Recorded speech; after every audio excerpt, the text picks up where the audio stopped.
রয়েছে সেই হলো ভাস্কর। জয়গুরু, সকলকে জয়গুরু। কি বলবো, খুব আনন্দ হচ্ছে। ঠাকুরকে মাথায় নিয়ে দীর্ঘদিন ধরে চলছে। আর বলার উদ্দেশ্য আমার অন্য কিছু নয়। তো ঠাকুরের একটা কথা আছে, সব অবস্থায় রাজি থাকো, দুঃখ তোমার কিচ্ছু করতে পারবে না। এইটা যে প্রমাণ, সেটা জলের আমি তো এটার মধ্যেই বলে দেবো। তো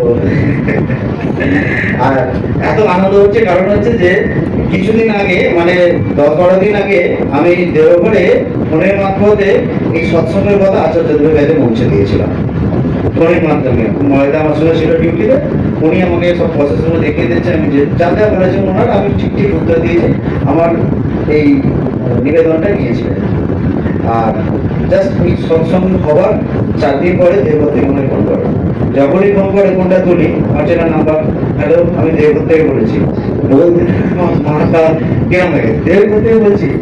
বলছে আপনি যে নিবেদন করেছিলেন সেই নিবেদন আচার্যদের উত্তর দিয়েছেন। কি দিয়েছে? বলছে সৎসঙ্গটা আনন্দ করে করেন। তার মুখের কথা যে দাদা কি বলবো, বিশ্বাস করবে না, সৎসঙ্গটা আনন্দের মাধ্যমেই হলো। তিনি বলেছেন সৎসঙ্গ হবে আনন্দের মাধ্যমে, আনন্দ করে সৎসঙ্গ করবো। সত্যিকার আজকে প্রথম থেকে লাস্ট পর্যন্ত যা যা মানে দেখলাম নিজের চোখে, সবটা যেন আনন্দই লাগছে। আর আরেকটা কথা বলেছে, দুটো কথা বলেছে। বলেছে যে ভালো পোশাক করবেন। আর ভালো পোশাক মানে একটা বাদ আসাটা আমি ভালো বলে মনে করি, কেননা হাতে দিকে কোথাও করবে না। তবু এই দুটো জিনিস আমার আমার আমার লাইফে মনে হয়, ভালো পোশাক যদি হতে যায় সেটা একটা বাদ আসা, একদম তাই। ঠিক আছে, এইটা কিন্তু তার আশীর্বাদ। তাই দেখুন কেন কেন করে এত বৃষ্টি ঝড় হয়েছে, গাছ নিয়ে গেছে, লাইন চলে গেছে, আর দেখুন কোনো ত্রুটি নেই। একদম নিট অ্যান্ড ক্লিন সৎসঙ্গ হলো, তার আশীর্বাদ আছে। জয়গুরু। হ্যাঁ, আরেকটা কথা হচ্ছে যে যদি আপনি সহ্য করতে পারেন তাহলে দেখবেন আগামী দিনটা সহ্য করতে হবে।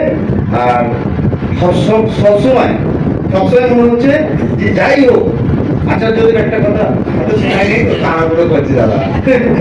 মানে কি একটু সময় থাকলে গুছিয়ে বলতে পারতাম যে ব্যাপারটা হচ্ছে যে সবসময় কি করতে হবে, যাই আসুক বিপদ আপদ।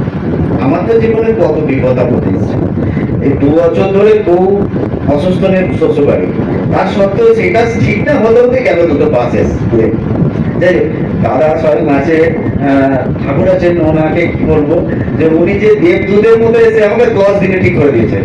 একদম গ্যারান্টি দিয়ে বলেছিল তোমার কিছু বাড়ি নেই আর তোমার কিছু হবে না, আমি তোমাকে 10 দিনে সুস্থ করে বাইক চালিয়ে করে পাঠাবো।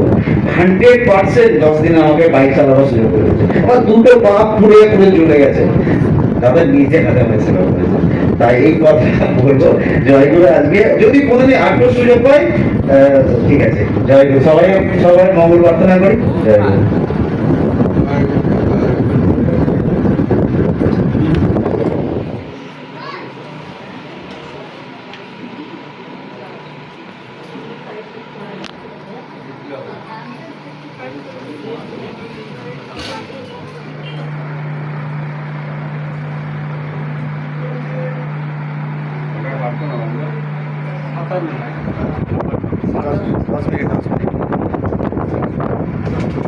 জয়গুরু।